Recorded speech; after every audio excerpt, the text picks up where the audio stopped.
You're stuck outside in the frozen wilderness with no way to get back to town, no one to call for help, and hunted by unseen snipers. You'll freeze to death if you don't escape, and time is running out. What do? It's a worst-case scenario that pits you against frozen lakes, blizzards, and an enemy who won't stop hunting you. I'm going to break down the mistakes made, what you should do, and how to beat the hunters in Red Dot. This unhappy Swedish couple is holding on to a dark unknown secret, and it's tearing them apart. All David here wants to do is play video games to forget his problems, while his wife Nadia is left cleaning up after his mess. She's also several weeks pregnant, but the only person she's told is their friendly neighbor Thomas. She finds out her husband has arranged an unexpected hiking trip in Bear Valley, and she's excited to go. It's a chance for them to escape their troubles, but they have no idea what they're about to get themselves into. Okay, we don't exactly know what their secret is, but these two clearly have some serious emotional baggage. There's nothing worse than being trapped in a bad relationship, and unresolved trauma can turn two people against each other. It doesn't look like much, but we're gonna find out later what these two were hiding, and boy, is it ugly. They stop at a gas station where these hunters show up. There's something off about these guys, and even the dog can tell. He makes a creepy comment about Nadia, and there's blood leaking from the back of his truck. It's not too strange since this area in Sweden is popular for hunting, but David here doesn't like the vibes. As he's pulling out, he accidentally hits the hunter's car, but instead of taking responsibility, they drive away without even leaving a note. What a dick. This is extremely short-sighted, and he should have owned up to it for two reasons. Firstly, anyone with blood dripping from their trunk is not someone you want to piss off. If you already think the guy's creepy, then giving him a reason to hate you is just about the dumbest thing you can do here and could easily backfire. Also, many gas stations have security cameras that would have captured both the incident and your license plate. Secondly, by law, every Swedish driver must have car insurance, and the dent is pretty small, so his insurance could have easily sorted it out. This tells us a lot about the kind of people they are. Driving away shows a real lack of character, and their bad decisions will catch up with them later on. They stop at the local inn where they have a reservation for the night. As they're checking in, he spots those two guys from the gas station across the room, and they look rightfully pissed off. The man gives them a map of a hiking trail and even offers to let them stay at his cottage, but then warns them to be very careful on their trip. The cold nights of Sweden are no joke, and things can go terribly wrong out in the wilderness if they don't stick together. Alright, he's not kidding. The winters in this part of the world can reach minus 30 degrees Celsius. If you're stranded without proper shelter in this climate, frostbite and hypothermia can set in fast, and when the human body's temperature drops below 28 degrees Celsius, you would lose motor dexterity within minutes, become unconscious in less than 15 minutes, and die within less than 45 minutes. For this reason, I would be listening to the local weather forecast before going out. The next morning, they get ready for their drive to Bear Valley, but find scratches on their car and a racial slur written on the back. It looks like revenge for their run-in at the gas station. And on their way to the hiking trail, they pass by the hunter's truck, but she just can't let it go. She gets out to scratch the shit out of his truck. That's when the hunter comes out with the dog, who chases her back to the car. She slams the door, which injures the dog, and they speed away once again. Now, it might feel good to get even, but there's no evidence here that the hunters wrote this on their car. We've just dramatically escalated this feud, and now they'll be looking for an opportunity to retaliate. This leaves us super vulnerable if we're hiking in the wilderness, because there's no one around out there to witness anything. These guys are proper hunters, so it's not exactly a fair fight if things escalate any further. The safest thing to do is return home, call off the holiday, and reflect on your life choices, because not being a terrible person goes a long way here. Parking the car, they head up to the mountains and set camp right under the northern lights. Nadia here decides to tell David she's pregnant, and he's overjoyed, but something is wrong. They see a strange red dot hovering across from them and realize someone outside is shining a laser on the tent wall. They go outside to look for the source, but there's no one around for miles. Suddenly, it appears again, but this time on Nadia's head. Officially freaked out, they decide to pack up and leave when something alerts the dog and he bolts outside before they can stop him. Then a gunshot rings out and a bullet flies through their lamp, taking away their only source of light. Needless to say, this holiday is not going well. Okay, there's a lot to unpack here, and they have every reason to freak out. First of all, this dog didn't run away for no reason.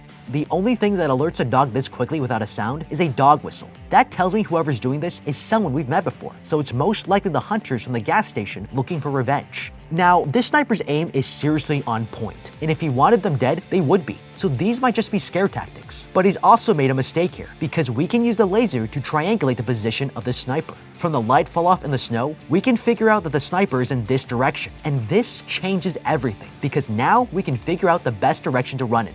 Needless to say, running back into the tent is a terrible idea. One of the most effective anti-sniper tactics in the military is to rush the sniper and close in on him to force him out of his position. So if we're able to close that distance quickly with zigzag movements, we become much harder for him to kill. The problem with this is that it's a military strategy for soldiers trained in combat, and the most experience this guy has in combat is playing Battlefield on his PlayStation. Just because it's the best tactic doesn't mean it's the best decision. The most logical thing to do here is look for the nearest slope to get out of the sniper's line of fire. The terrain here is pretty flat, but any curvature of the land will still help shield us because there are no high points around for the sniper to perch from. They run for cover into the night, but a flare goes off overhead. Spotlights appear in the distance as they hear the sound of an engine speeding towards them. Luckily, they find a wooded area to hide in, but they have to stop when Nadia here starts wincing in pain. David realizes the sounds of the vehicles are getting closer, and he hurries them out of there and hide inside an abandoned building until morning.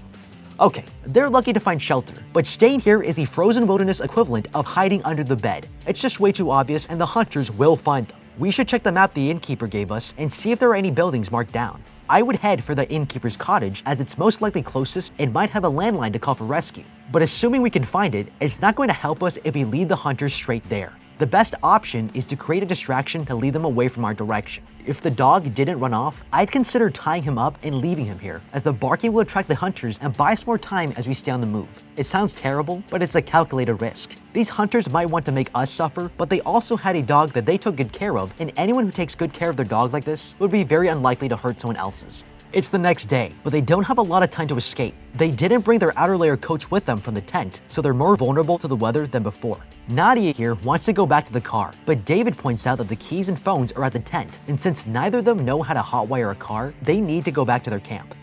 Going back to the campsite is the worst idea in the world. The hunters are behind you and following your trail, and you'll either run into them, or you'll run straight into a trap. This couple has no survival skills, and they can't Google for directions right now, so their only option is to stay on the run.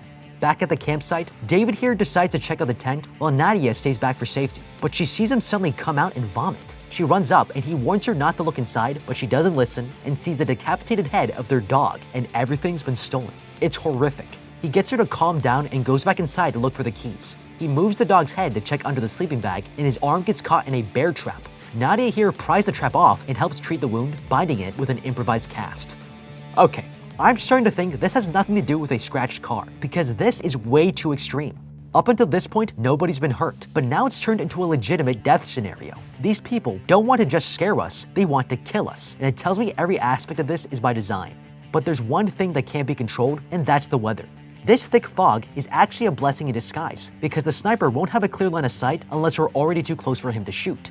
Now, if we had the same disadvantage, getting back to the car would be too difficult, so I would take this opportunity to look for the hunters. It's dangerous, but so is waiting them out, and when so much of the situation has been controlled by them, it's the last thing they would ever expect. They follow their own tracks from the camp and try to find their way back, but they're completely lost. In the distance, someone is watching them, and he starts shooting at them. They try to make it to these trees for cover, but the guy suddenly realizes this shooter has to reload after every single shot. Just when I thought they couldn't be any dumber, he does something like this and totally redeems himself. He recognized the firing pattern of the gun from none other than Battlefield. He's also completely right, but he should have known this from the beginning, because we saw the gun in the hunter's truck at the gas station. It's a Remington 700 rifle, which is a single-action 5-round gun with one in the chamber. Now, if we knew how many bullets the gun holds, I would count the shots and wait until he has to reload the magazine. This lets us run from cover at the safest possible moment. Now, once again, the fog gives us an opportunity here to rush him. If they both split up and started running at him in a zigzag pattern, he'll be delayed reloading and they might have a chance to jump him. But personally, I wouldn't do this because I don't want any risk of getting shot. A wound like that puts an end to this whole cat and mouse game because you'll be too weak to run from them and the blood will be easily tracked. The best strategy here is to take this opportunity to let him see you running into the fog in one direction and then change course. He'll have to rely on his tracking abilities alone, which are likely quite good, but when nature gives you an advantage, you have to take it. The couple wait until the hunter fires his gun and they run for the trees while he's reloading. David here gets shot in the shoulder and falls, but Nadia keeps running and leaves him behind. He sees the shooter approaching and quickly gets out to follow after his wife. She realizes her husband is missing and calls out for him. She can barely see anything in this fog, but she hears the ground suddenly crack. She realizes she's standing on thin ice. Her husband responds to her call and runs blindly onto the frozen lake. She warns him to be careful, but as he walks over, he falls through the lake's surface. She crawls over to help him up, but he sinks into the water. She dunks her head in to find him, but he's gone. She's about to give up, but then she sees Bubbles come up to the surface and she grabs him, pulling him out of the hole. He's half drowned and freezing to death, but at least he's still alive. Okay, this one is unfortunately not going to end well for either of them, and she's not going about this the right way. Realistically, at these temperatures with no means to warm yourself quickly, you'd be dead. This is f***ing dangerous because the body will go into cold shock response after 2 to 3 minutes, which makes you involuntarily gasp, even while you're underwater. The irony here is that you would die by drowning instead of from the cold. If you want that 1% chance of surviving this, keep your head above the water and try to get yourself back on the ice. Now even this can be very difficult because the ice around the hole will easily break. That was also her mistake because she could have easily fallen in after him from the breaking ice. To escape the water, you'll need to use your elbows and move yourself out as horizontally as possible to distribute the weight more evenly across the ice. If you're lucky enough to get out, you'll need to take off all your clothes because the soaked water actually makes it colder than being in just your tidy whities. They can't make a fire because it will attract the hunters and they don't have the time or the tools to do it, so the only chance is to rub warmth into the body. The limbs will feel colder because they are thinner, and the brain's instinct is to rub them first, but the best thing to do here is to rub the chest to protect and warm the heart. The smarter thing to do here for survival is to leave him for dead. It's so brutal, but if he's already fallen in, he will need immediate medical care when he escapes, and she won't be able to help him. Now, to be fair, I wouldn't leave my partner behind either. I'd try everything I could, but it's only going to decrease your chances of surviving. They find an abandoned cabin and take shelter inside, where Nadia here discovers a lot of useful things, including a phone that she uses to call for mountain rescue. Unfortunately, they can't come until the storm clears, so she makes use of her time stitching her husband's wound and checks to make sure she hasn't lost her baby. She's relieved to hear that it's still alive after everything they've been through. Now these guys have been extremely lucky. They found shelter when they needed it most, giving time for the husband to recover. But turning on all these lights here is just about the dumbest thing you can possibly do. Their one advantage was the fog of the winter storm, but these lights will cut through that, leading the hunters straight to the only place keeping this man alive. They even have a lit candle by the window, which is so stupid. These lights aren't enough to keep the husband warm, so they serve no benefit. Even without any lights, I still would have tried covering the windows so nobody would know we were inside. Now this guy still has to recover, and that's going to be really difficult to do without heat. Technically speaking, it's possible to override your own autonomic nervous system to control your own body temperature with meditation and breathing exercises. Wim Hof proved this by climbing to a 6.7 kilometer altitude on Mount Everest wearing nothing but shorts and staying submerged in an ice bath for 2 hours, all without letting his body temperature fall below 37 degrees Celsius. But this takes a lot of training to pull off, and something tells me this guy isn't quite the meditative type. I would blind all of the windows and consider lighting the fireplace, but only if I could use one of these blankets to pitch a tent to block the light. Then I'd have him lie down inside the tent next to the fire. The smoke from the chimney would not be seen because there's already a fog, and the smell will only travel in the direction the wind takes it, which gives us a reasonable chance that the hunters won't catch the scent. The next morning, they hear a snowmobile approaching and see the mountain rescuer that was sent to help is actually one of the hunters from the gas station. They climb out a window before the man can find them and try to go for the snowmobile, but he comes out of the cabin, and with no other choice, they run back into the woods. Okay, something about this is very, very wrong. If this is one of the guys that's been hunting us, he wouldn't call out to announce his presence. He also wouldn't come in without his gun raised and ready to fire. This changes everything about what we think is happening here, because if those two hunters from the gas station aren't hunting us down, then who is? Now, this could also be a trap, and we can't know for sure until we got control of the situation, so I wouldn't announce my presence without making sure I had the upper hand. This couple actually got one thing right here. After everything they've been through, they would be way too weak to take this guy down physically. When your body is experiencing hypothermia, it's losing more heat than it can produce, and you also lose coordination and strength because the blood moves away from the limbs and towards the heart. But there's still a way to take control of the situation. There were a lot of useful things in this house other than this phone, and one of them was this rocket flare. Now these things can do pretty serious damage and at the very least are an excellent distraction. I would have wanted to wait until he opened the door and fire the flare into his chest to take him by surprise. We can then rush at the man without needing to overpower him and take his gun and the keys to the snowmobile to get the out of here. Also, given that he's part of the rescue service, he might have a satellite phone or a walkie-talkie we can use to get in contact with more help. As they run away from the cabin, the husband starts having intense hallucinations and collapses. Nadia checks the map and discovers that the innkeeper's cottage is relatively close. She makes sure he can continue before they set off in that direction. I gotta say, this would have been a good thing to do a lot earlier. They've been wandering for days and don't have a compass, so this map is a lot less useful now than it would have been earlier at the mountaintop. Now, there's still a way for them to figure out their cardinal direction to make sure they start walking the right way. In the northern hemisphere, moss will usually grow on the northern side of trees due to the sun's positioning in the sky, and from there, you can figure out the remaining directions. If you can't find any moss, however, there's another approach you can use. Stand a 3-foot-long stick into the ground and place a rock at the tip of the stick's shadow. Then wait 15 minutes and place a second rock at the tip of the shadow's new position. If you face away from the stick and look between the two rocks, you'll find true north. They continue trekking until they spot the innkeeper's cottage, but the husband's hallucinations are getting out of control and he's haunted by this kid in a yellow jacket. He's breaking down and doesn't have the strength to continue, so the wife goes to scout alone and sees an abandoned snowmobile. The other hunter finds her and he's confused by how scared she is of him, but he doesn't have long to think about it as David here bashes the man's head in with a rock. They run away and take the hunter's snowmobile to the innkeeper's cabin. Okay, this guy's reaction to Nadia here confirms that none of this has anything to do with a scratched car. He didn't seem to understand what was going on, and that means this couple might have just killed their best chance to escape. If they had just spoken to the guy, he would have helped them, but instead, they stoned him.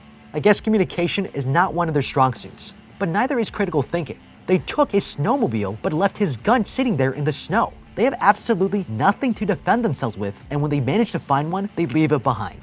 They walk inside the cottage, but that's when the innkeeper comes downstairs. Surprised to see them, he quickly goes to call the ambulance, but the wife overhears him talking on the phone to someone else. She doesn't trust him and tries to leave, but the innkeeper holds them up at knife point. She then notices a wall of photos of her and her husband, and among those photos is a picture of a little boy. Behind them, their neighbor Tomas enters the room and surprises them both. That's when their dark unknown secret is finally revealed. Years ago, they ran over a kid on their way to Stockholm, and they never told anyone about it. They didn't even bother to call for an ambulance, and that little boy was Tomas's son, who found out it was them and has been stalking the couple until he had the perfect plan for revenge. He was the one who set up this Bear Valley trip, and now he's going to finish this. He orders them to get on their knees and he knocks Nadia out. She wakes up tied to a chair and sees her husband holding a drill. He tells David that he wants them to drill into his wife's belly to kill the baby because they killed his son, and threatens to shoot his wife if he doesn't comply. David raises the drill up to her stomach, but he can't go through with it, so he shoots him in the leg.